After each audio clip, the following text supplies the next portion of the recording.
Do you like fantasy football and sports betting? Come join us here at the Parlay Fantasy Football Podcast, where hosts Matt, Shane, and Jason talk about fantasy players, lineups, and sports betting to help you compete and win championships. And of course, some extra cash. Let's jump right into the show.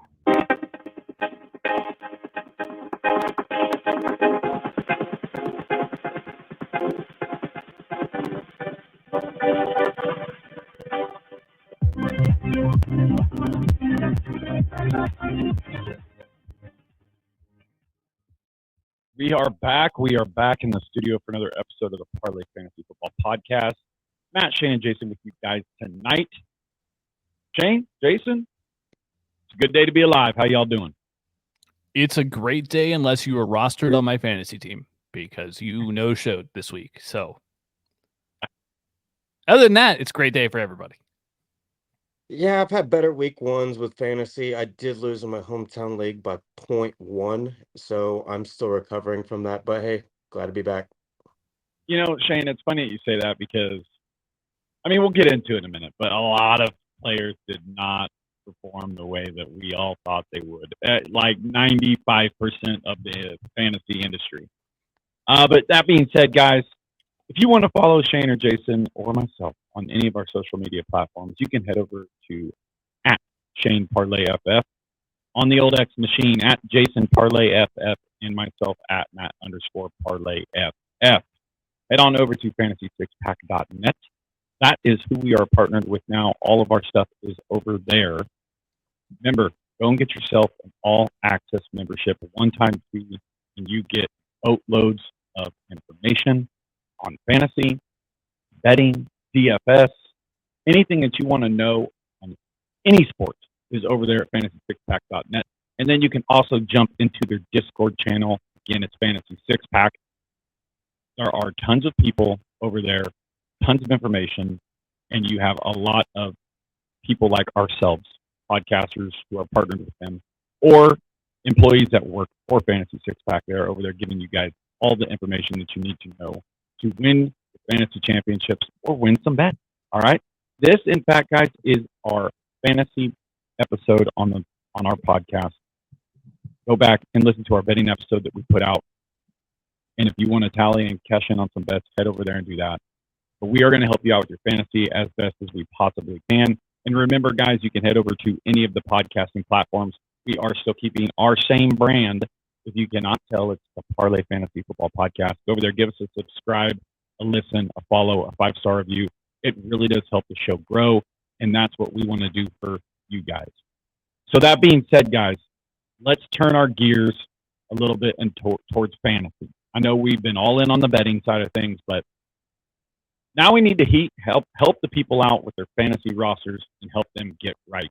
So before we jump into studs and duds, players, and waiver wire targets, Shane, why don't you go over a little bit of the news for anybody who has not heard? Ching, ching, ching, ching, ching, ching, ching. Dak Prescott, ladies and gentlemen, got that bag. We have Dak Prescott with the $240 million, I believe, over 4 years, the highest paid player in NFL history. Wow. Do we think it's an overpay? Yes or no? It's hard to tell. A lot of people, here's my 2 cents on Dak. So many people, year in and year out, are out on Dak Prescott, but he can constantly and consistently finishes inside the top 5 for fantasy quarterbacks. He's reliable. He slings the ball around. He's every fantasy manager's dream because he throws the ball like crazy. So, is it an overpay for a guy like him? Maybe, but I lean towards the no. I mean, the guy is all business. He's very professional about it. He doesn't go out and toot his horn, skip training camps. He does everything the right way. So I'm going to lean more towards the no side. Jason, what do you think? It's an overpay because they could have handled it better and signed him earlier, but I don't think it is necessarily because of the way he handles himself. He's one of the best quarterbacks at the mic who controls a press conference, and he's an actual leader of the team. but Jerry dug himself in a hole with him and didn't sign him before all those other quarterbacks got. So a little bit here and there, but no, I think the Cowboys wanted him. Oh yeah, I think you have to run it back with Dak and CD. I think that both of them deserved the bag. I think that it's putting Dallas into a bit of a box though, because that's like what 37% of salary cap allocation to two players. Yeah, and they still have to pay Micah. Man, that's rough, man. Other big news: Puka Nacua is officially on the IR. He will miss 4 weeks with some sort of knee injury. They haven't disclosed exactly what's wrong, but he had a burst sack injury before, maybe a burst. Who knows? We'll find out here soon. J Love, Mr. Jordan Love himself, expected to miss 3 to 6 weeks. Twitter doctors say it's 3 weeks, but the team said 4 to 6. So we'll keep an eye on that. I think that it's probably going to be around that 4-week mark that we see him again. He is not going to be on the IR, though. So that is a positive note, unless you have IR bench stashes, which stinks that he's just going to sit on your bench for 4 weeks. Another injury news, we have David Njoku with a high ankle sprain. He's considered week to week. So much so that the Cleveland Browns are shopping for backup tight ends. So they reached out to free agent Irv Smith, as well as some others, to possibly bolster that position. Jake Ferguson. Couldn't praise him enough this offseason. First game, MCL sprain. So he is considered week to week. There's a chance he plays this week. I kind of doubt it. I think that he probably ends up playing, week 3, which stinks if you drafted him because you had to spend at least a middle round pick for him. And last on the fantasy relevant injury, Achane and Mostert both did not practice Tuesday. That means their game is on Thursday, folks. Yikes. Miami is going to be thin at running back. We may get a Jalen Wright sighting. Him and Jeff Wilson probably going to be the ones that get rolled out there, unless, some of them, maybe Achane can get some sort of limited practice. Maybe it wouldn't shock me to see Mostert roll out with no practice, but dang, that's a short turnaround. That's unfortunate for Miami. It's kind of nuts, in my opinion. It's Raheem Mostert has always been injured, right? He's always had some sort of injury. I kind of feel like this is going to be one of those scenarios where we're going to be stuck in limbo on who to start out of one of those 4 running backs. Obviously, Achane was drafted extremely high in most fantasy leagues. It's going to be hard not to sit him when he has a questionable tag until 90 minutes before the game when you find out, and then they say he's active, and then he plays 5 snaps. You're put in a very tough position when those kinds of injuries come out, right? So it's do you go and grab somebody off the waiver wire if you can? Do you afford to drop, a player that potentially has value in the future for someone to start over Achane? What do you guys think of that? How does that mess with a fantasy manager's head? Look, on Sleeper, the nice thing is you can just set and forget with their handy-dandy injury tool that they have now. But the Yahoo people out there, the CBS, all those other platforms, paying attention to that, locking in, and making sure you're aware 90 minutes before is rough. And we saw it with, Mike Williams was a prime example. He was active, and he saw, 7 snaps? No targets? Something like that. What a sick thing for that. I wish he would have just sat on the sideline. It's an unfortunate situation either way. Similar to kind of how CMC happened this weekend, Yeah. And did you hear Jordan Mason after the deal? He was notified on Friday. He was notified on Friday he was going to be the starter. That's crazy. Per Harbaugh was notified he would get more work. Wink, wink. Not told he was going to start. Notified he was going to get more work. Imagine just saying that one little thing and it it's illegal. blows up. That's a And he was massive. just, It's a massive violation. Like that is so bad if that's true and that's what's happening. But shout out to the Niners for like no one saying anything. Like if that's true, if that happened Friday, if they made that determination Friday and it didn't get out all the way through the weekend, that's impressive. Like good on y'all. Impressive. Shanahan had the perfect response to it. It was like, no, we just told him he was going to get more touches. It was probably Wagner, or is it Wagner's? No, who's the linebacker? There for Warner. Warner. They were like, Warner was probably just saying that to him to pump him up. And the guy had a great game, emotional after the game. And a reporter asked him a question. He was like, oh, yeah, I knew last week. Then, oh, crap. I shouldn't have said that. Yeah, he came back out after the post-game presser, like the post-game presser, and was like distraught. So that makes me think that like there's some ish going on there. On other news and notes for that, Derick Brown placed on the IR. Derick Brown is a defensive tackle for the Panthers. For those of you that don't pay attention to the defensive side, that matters because the Panthers are already booty cheeks. Then they lost their best player on the entire defense. Go ahead and slam every running back against the Carolina Panthers for the foreseeable future. Additionally, other fun things that happened. We'll go with the fun thing that happened. Alexander Mostert is now Alexander Mosterting Zamir White. It came out that the Raiders will be using a hot hand approach when coming to running backs, and Mattison outperformed Zamir. So who would have thought that the Alexander Mattison of this year would get Alexander Mattison by Alexander Mattison? It's Inception, baby. That is a fun fact, and it's not looking good for my preseason bet future of Zamir White finishing inside the. Should I just take a shot? No, we'll wait and see. Okay. It's still Alexander Mattison. He can Mattison himself too. And then one last tidbit. This is kind of news and notes, but kind of not news and notes.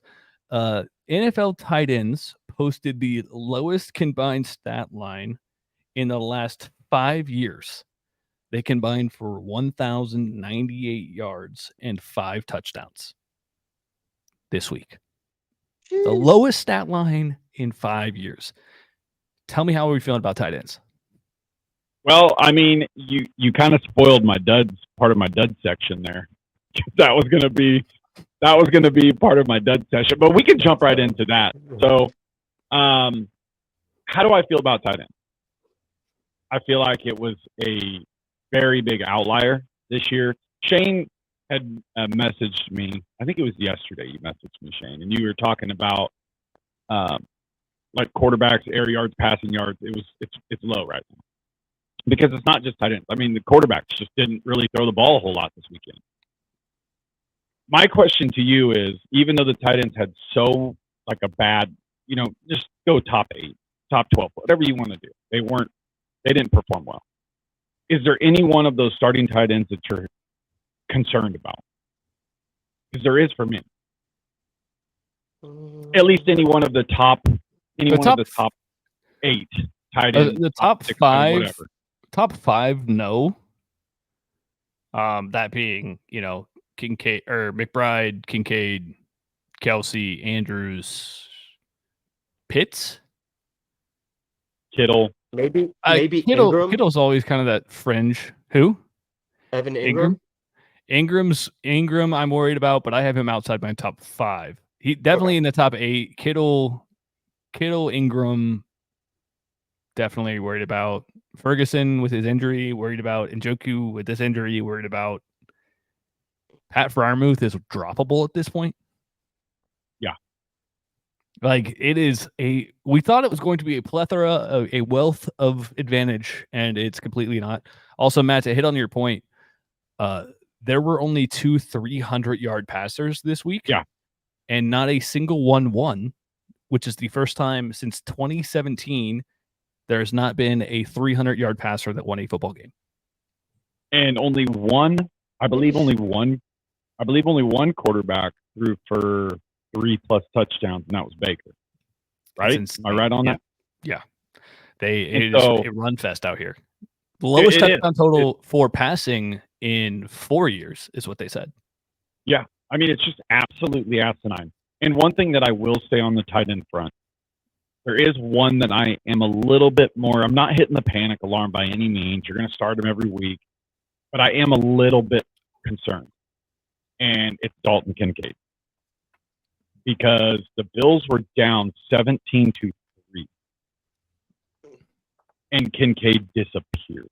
Dawson Knox had more targets than Kincaid. We were all bullish. I mean, fairly bullish on Dalton Kincaid.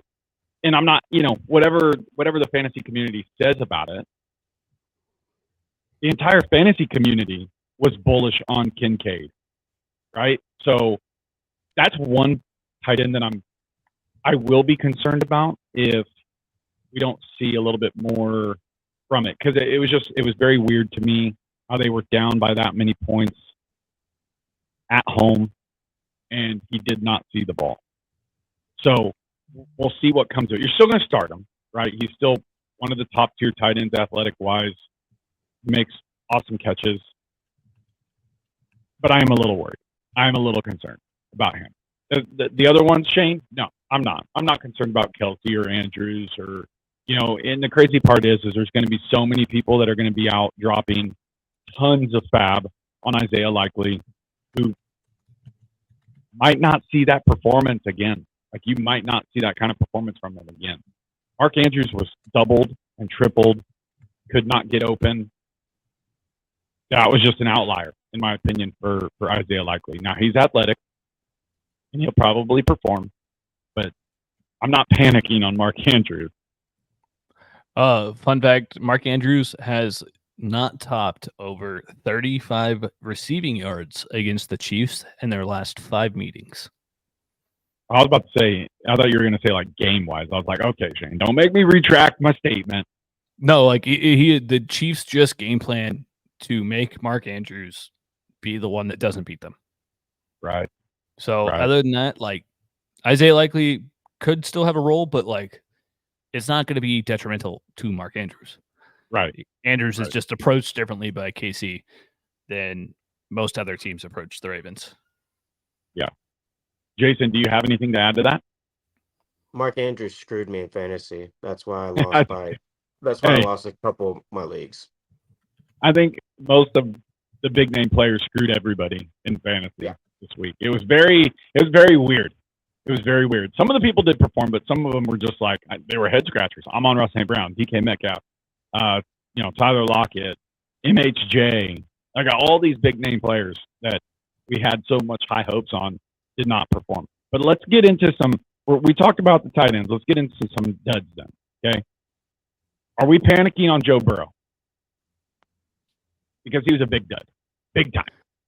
Yes. In my opinion, yes. He didn't look right. The offense didn't look right. Their offensive line, it seems atrocious, which we had questions about going into the season.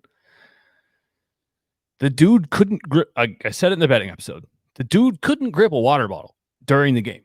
Like, there is something seriously messed up with his arm, and they don't want to approach it that way. And until he gets right, I'm very concerned about Joe Burrow. Jason?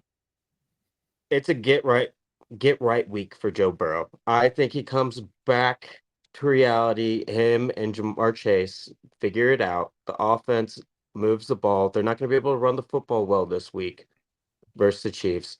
So I think they finally get their act together. He spreads the ball around. I don't know about T. Higgins' status at the moment, but if he comes is still back questionable. Right. But if he comes back this week, I like Burrow to have a get-right game. I see it both ways. I think Joe Burrow is a good quarterback, but I totally see Shane's valid point. I am concerned about him. Do I think he can get right, like Jason said? 100%. This whole contract thing going on with Jamar Chase, that mess, and if you want my personal opinion, with the absence of Joe Mixon, that stable, solid running back, I think that really had a play in the factor of this mentality of the Bengals organization. T. Higgins obviously not being there does hurt. But even Jamar Chase, I text Shane this earlier too. Jamar Chase, the whole illness, quote unquote, could he have been sick? Yeah, he could have. But I think that was just a ploy. I really do think it was a ploy for this contract nonsense. He didn't want to get fined. I don't know. He didn't look right. He didn't look spry. He didn't look like he cared. And it's kind of crazy when Joe Burrow's making his primary targets Mike Gesicki and Tanner Hudson. I mean, those were his 1 and 2 looks. Yeah, it's rough. It's really rough. By the way, Matt, circling back, Dalton Kincaid ran a route at 83%, the fourth, or I guess sixth highest route run rate, but only had a 9% target share. So to allude to the fact that I'm not worried because those routes will turn into targets. You hope so. You hope so. What did do you have? Can you find me Dawson Knox's? Can you find me that? Dawson Knox. Just out of curiosity, because now I'm curious. I have a list here. I don't see Knox's name. Okay. Well, if you search for that for a second, I'm going to move on to another quarterback, guys, and that's Kirk Cousins. Granted, he's not that elite. The guy, not everybody that everybody's drooling about, but he was a kind of a big player in off-season acquisitions. People had high hopes for Drake London and Kyle Pitts, and I'm a little concerned. I am a little concerned. Now, the Steelers' defense came at him with no regard to health. I mean, T.J. Watt is a monster. He always will be a monster. But the Achilles still did not look right. If you notice when he was passing the ball, he was not putting a lot of weight on his throwing leg, which is where he tore his Achilles. He wasn't doing it. Play action, non-existent, because I don't think he can turn quite right yet. I mean, Drake London didn't look great, right? Kyle Pitts had 1 touchdown, but still, without that touchdown, you were definitely not impressed with his performance. So what do you guys think about Kirk Cousins? Are you at all concerned?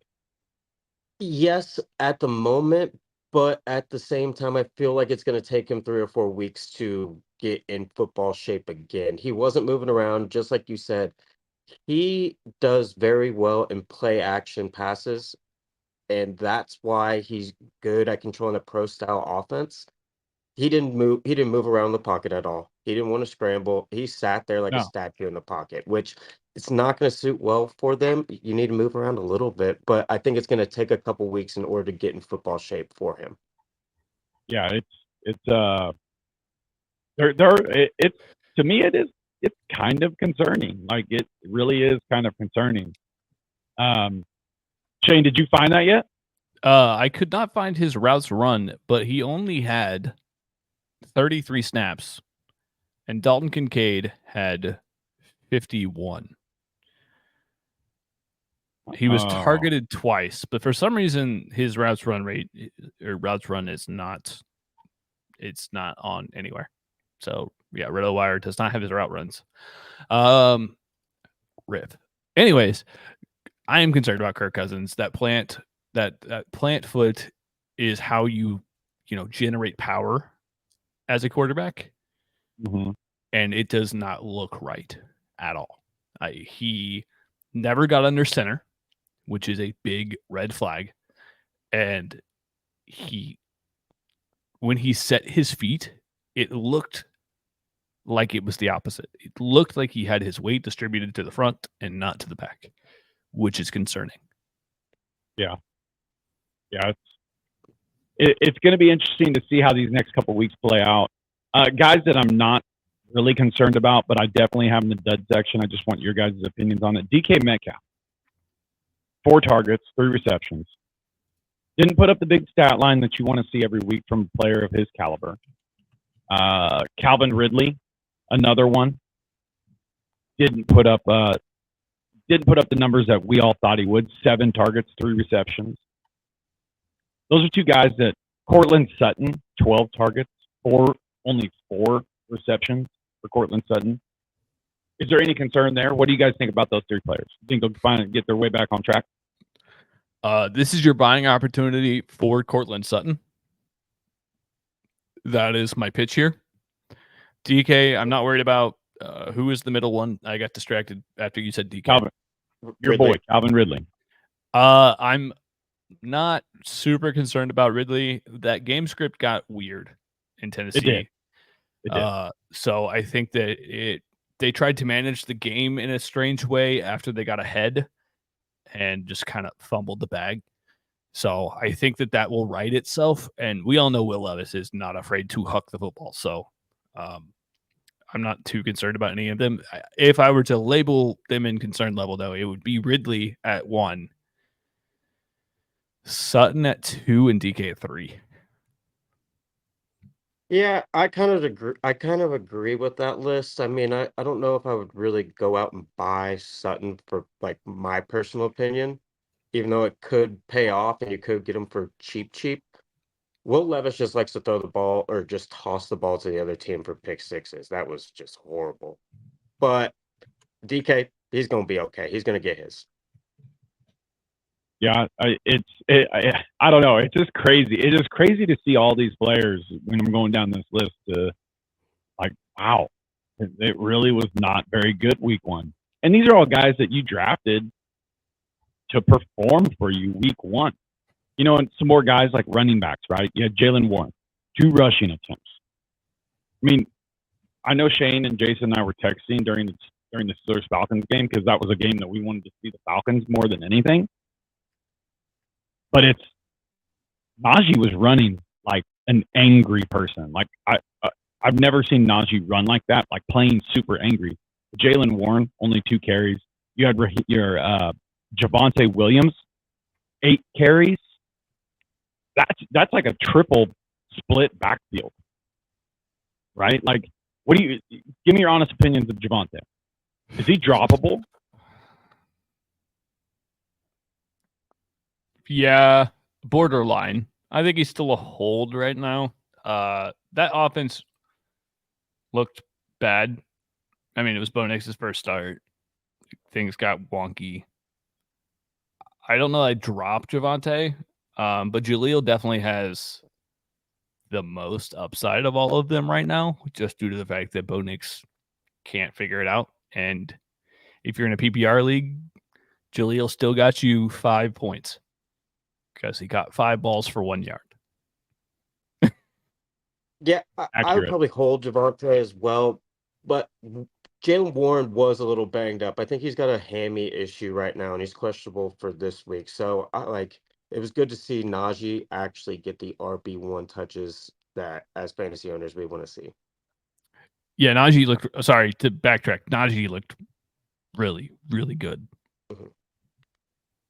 So speaking of running backs that looks good, I want to know your honest opinion. Zeke Elliott. I mean, as gross as it is, the dude had 10 carries. Looks like the RB1 for sure was more efficient than Rico Dowdle. Getting up there in age, but tell me what you guys think about Zeke.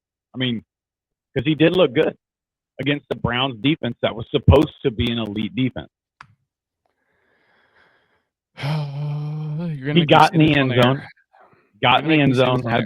He's going to get the majority of the good touches. And Rico is going to – they were swapping drives. And they were. That just is awful. It's puke-worthy.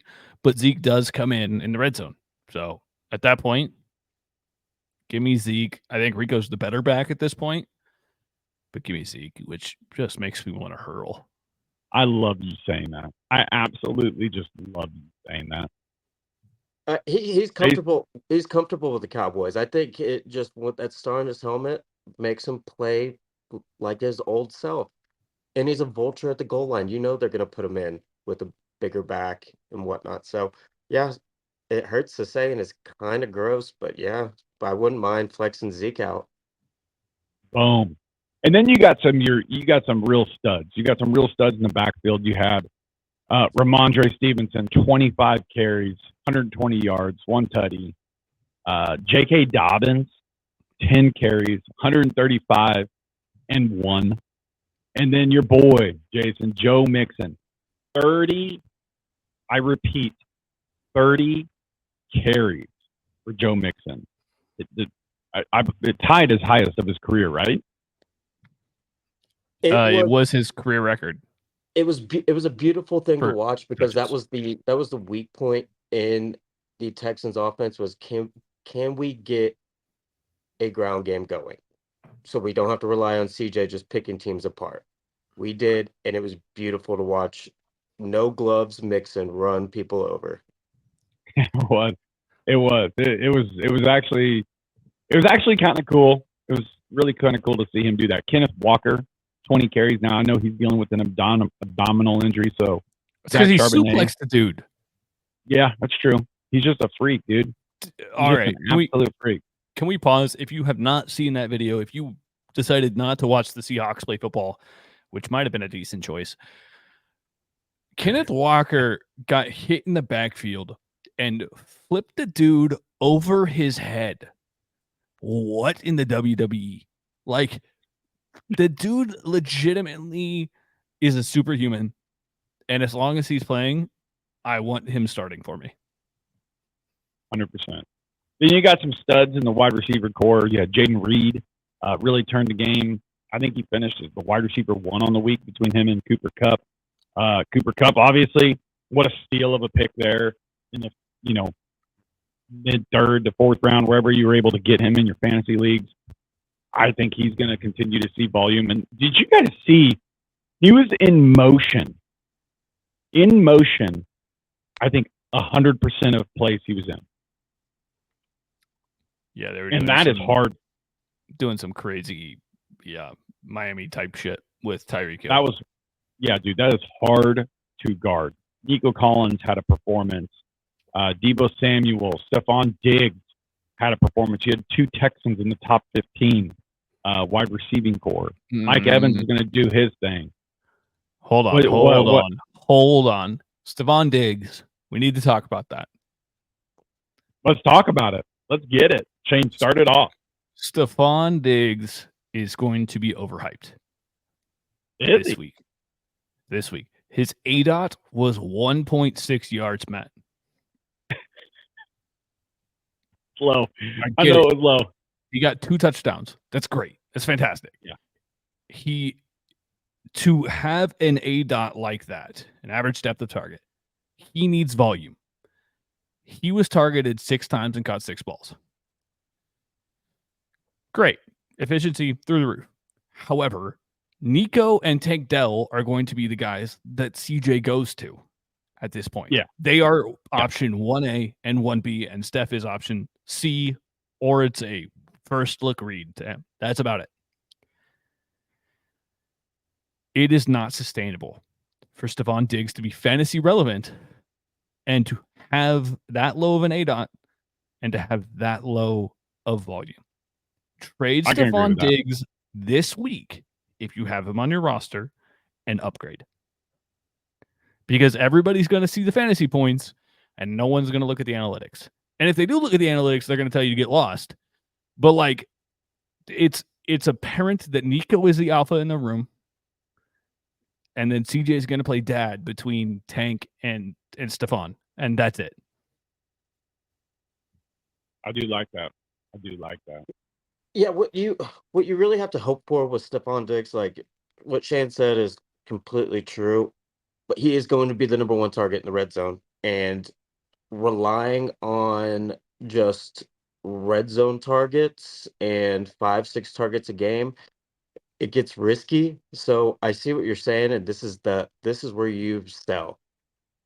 Yeah, take Stefon and flip him for George Pickens plus, or JMO plus, or Courtland Sutton plus. Trade him straight up for Chris Godwin. Trade him straight up for Zay Flowers. Like, those are all guys within 10 spots of him, or like 5 spots on either side, ranking wise. Like, take advantage of it. Move him while the iron is hot, and definitely capitalize, because like, this is, look, it's great. It was great if you started him. It was great, that you drafted him where you drafted him probably, and you can immediately swap him for someone who has significantly higher long-term value. And that's fantasy. Welcome to it. Go make the deal. Go get it done. Go get somebody better than Stefon Diggs. I wanna bring up one more point on the studs, guys. That's the Jacksonville wide receivers. BTJ, baby. Oh, baby. Now, four targets, 4 receptions, 47 yards, and a tutty. Looked phenomenal. Gabe Davis, he looked good, right? He had 6 targets, 6 receptions, only capitalized to like 60 yards or something like that. The one I am worried about is Christian Kirk. I am actually worried about Christian Kirk.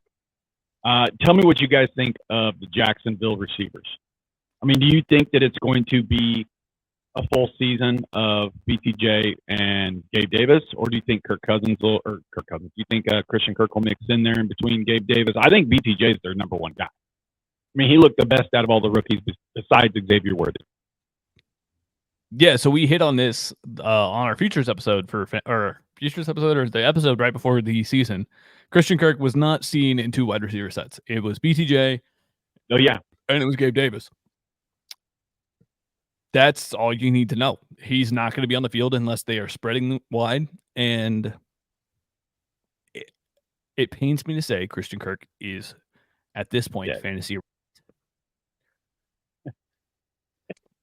Ding, ding, ding. Like, the dude is dead. That's it. Okay, it sucks, but it's true. I hope you drafted Brian Thomas and not him, because that's it. Like, BTJ, the offense is going to run through him. Gabe Davis is going to run the fly routes.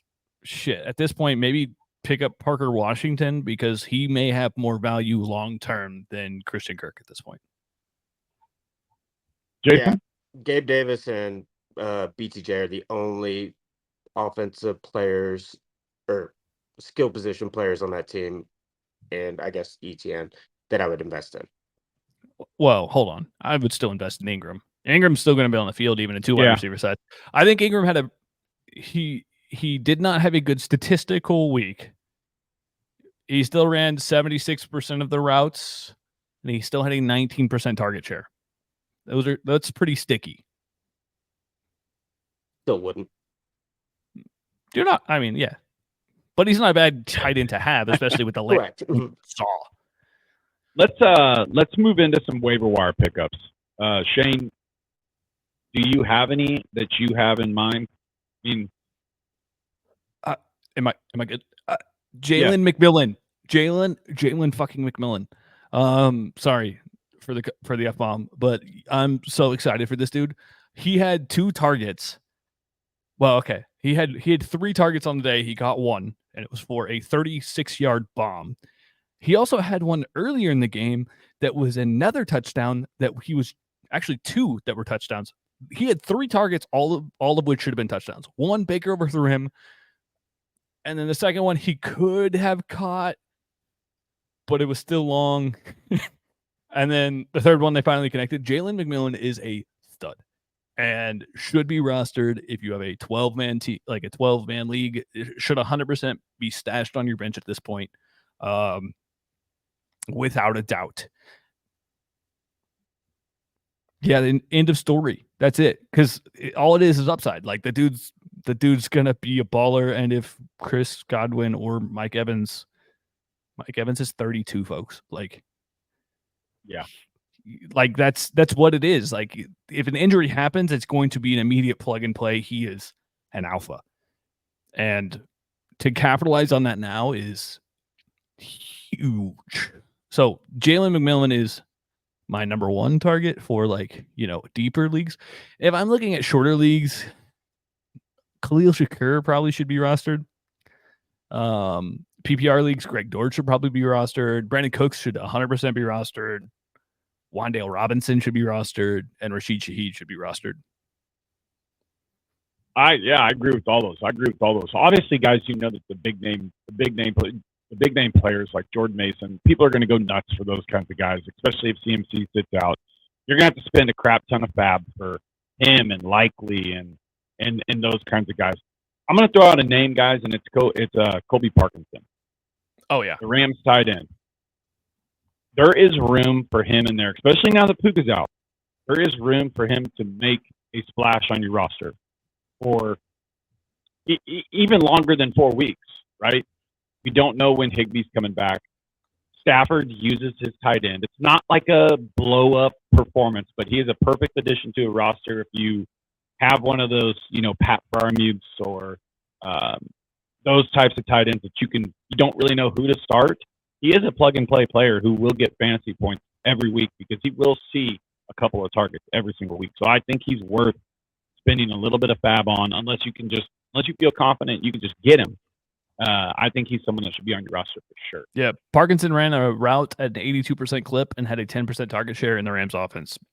100%. Like that's pretty solid. He finished as the tight end 4 this week, which isn't saying much because tight ends didn't score this week. Yep, but the tight end 4, no matter what, it matters in that point.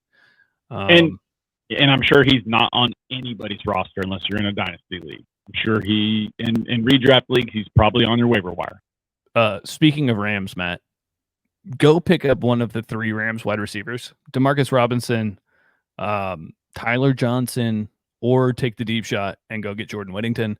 Someone's going to fill Puka's role. Tyler Johnson looked fantastic, and people are probably going to bid on Demarcus.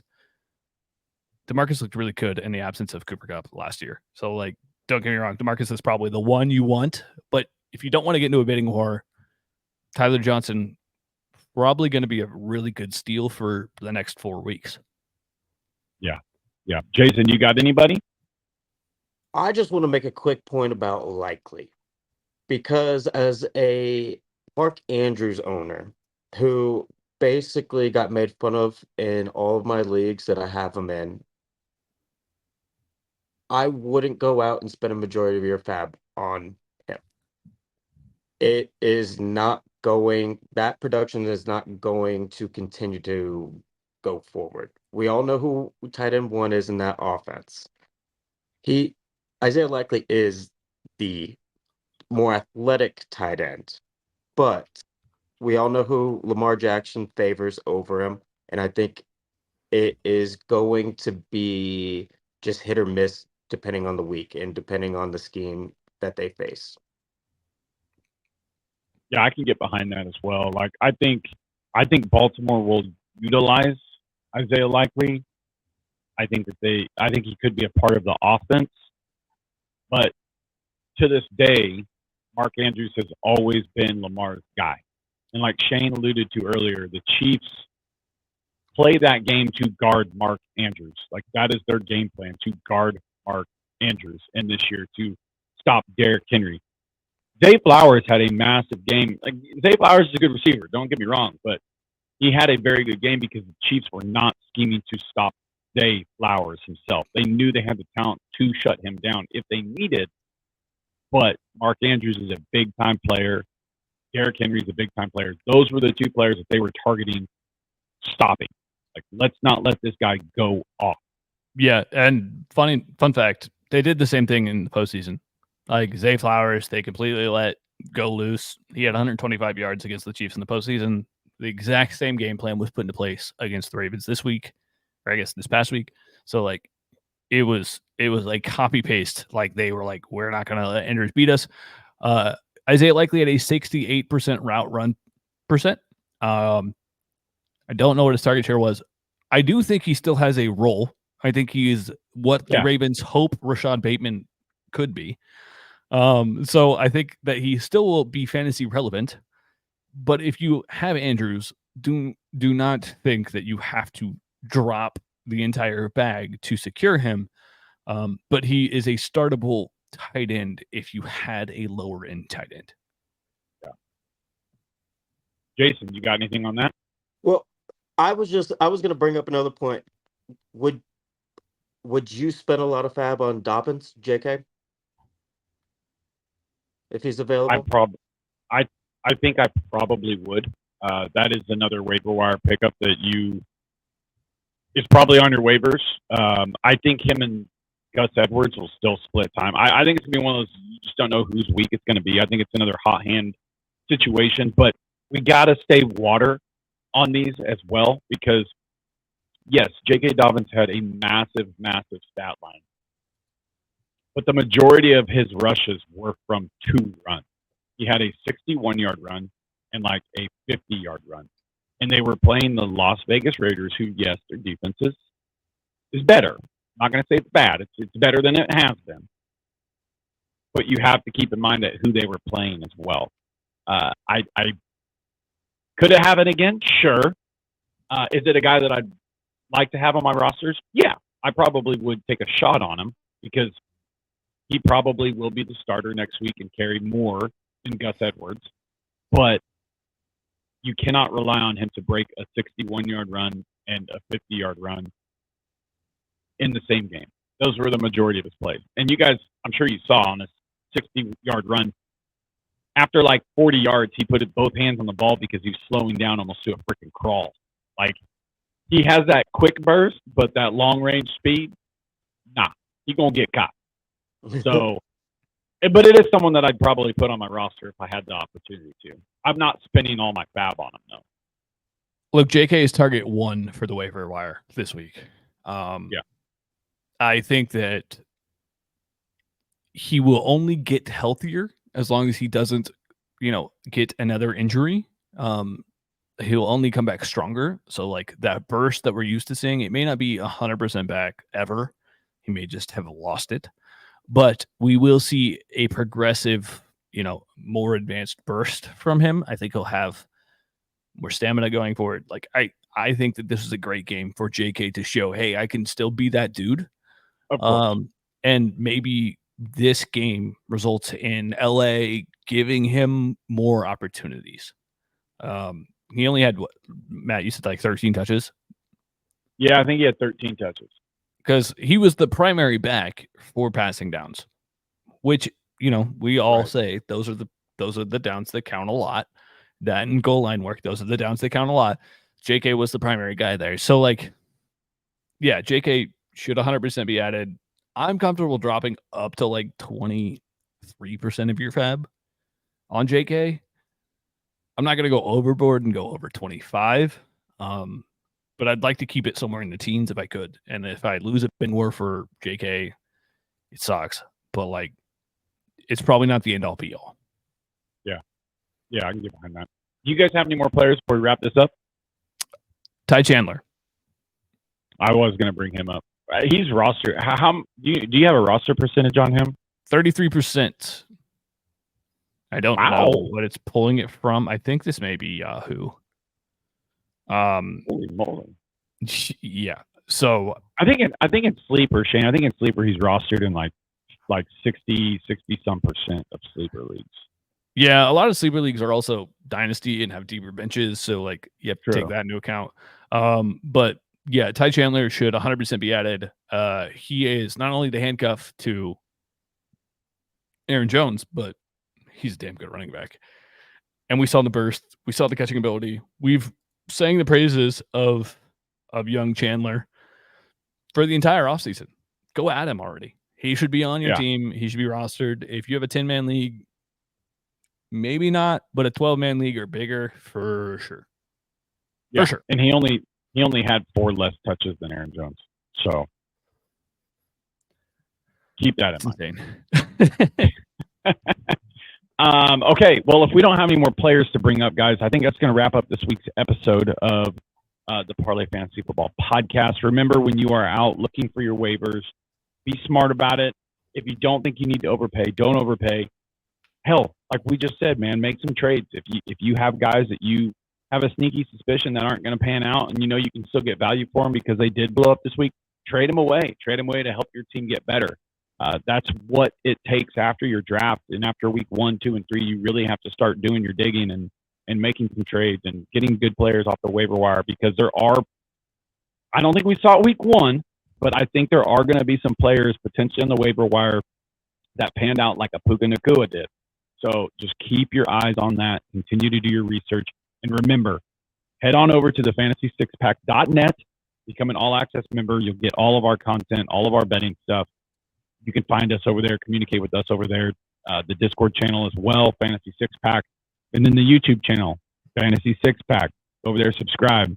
Watch our videos, comment, interact with us. We really want some more of that. And then if you want to listen to any of the audio stuff, guys, we are the Parlay Fantasy Football Podcast. We are keeping our brand open. You can find us on any of those podcasting platforms. Remember to go check us out on Twitter. We will try to start live betting some stuff and throwing some stuff out there. But if you want the full access to all of our bets, head on over to thefantasy6pack.net. Become yourself a member. And with that being said, boys, y'all know what to do. It has been real, the realest of reels. Do not bust your bank. Do not blow up your team. Keep cool. It's 1 week. You're fine. It's trade season, baby. Go get your players now. We love you all to the moon and back. Until next episode. Peace out.